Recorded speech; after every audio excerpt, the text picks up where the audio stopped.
कुबेर जी को धन का राजा कहा जाता है। जैसा कि हम सभी जानते हैं कि धन में इंसान कितना घमंडी और अहंकारी हो जाता है। ऐसा ही एक बार भगवान कुबेर को अपने धन का घमंड हो गया था। पौराणिक कथाओं में यह बात तो सभी ने सुनी है कि भगवान कुबेर के पास स्वर्ण का असीम भंडार था। कुबेर जी से धनवान किसी भी लोक पर कोई दूसरा नहीं था। आज हम आपको एक ऐसी ही पौराणिक कथा के बारे में बताएंगे जिसमें कि गणेश जी ने धन के राजा कुबेर का अहंकार तोड़ा था। श्री गणेश जी और धन के राजा की यह पौराणिक कहानी काफी प्रचलित है। एक बार धन के घमंड में आकर कुबेर जी ने सोने का महल बनवाया। इस महल के बनने के बाद कुबेर जी ने अपने ऐश्वर्य और वैभव के प्रदर्शन के लिए एक भव्य भोज का आयोजन किया जिसमें सभी देवता शामिल हुए। लेकिन उसके इस भोजन में महादेव शिव जी नहीं आए, तो कुबेर जी उनको आमंत्रित करने कैलाश पर्वत पहुंचे। कुबेर ने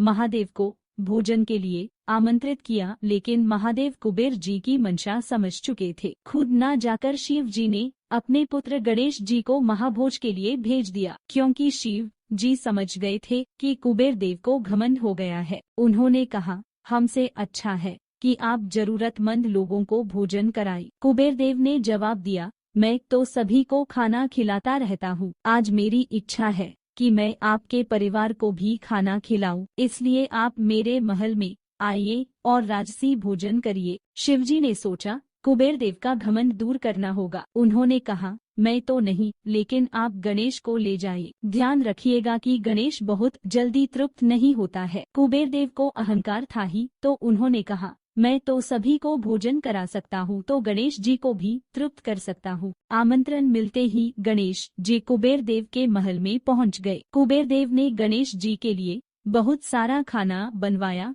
और गणेश जी को खाना परोसना शुरू किया। बहुत देर तक खाना खाने के बाद भी गणेश जी तृप्त नहीं हुए। कुबेर देव के यहाँ का अन्न का भंडार ही खाली हो गया, लेकिन गणेश जी को और भूख लग रही थी। थक हार कर कुबेर देव तुरंत ही शिव जी के पास पहुँचे और पूरी बात बता दी। कुछ ही देर में गणेश जी भी वहीं पहुँच गए। शिव जी ने देवी पार्वती से गणेश जी के खाने के लिए कुछ लाने के लिए कहा। पार्वती जी तुरंत ही खाना ले आई। देवी पार्वती के हाथ का बना खाना खाकर गणेश जी की भूख शांत हो गई। ये देखकर कुबेर देव को अपनी गलती का एहसास हो गया। कुबेर देव ने शिव जी से क्षमा मांगी और घमंड न करने का संकल्प लिया। इस कथा से हमें यह सीख मिलती है कि हमें कभी भी अपनी धन संपत्ति का घमंड नहीं करना चाहिए।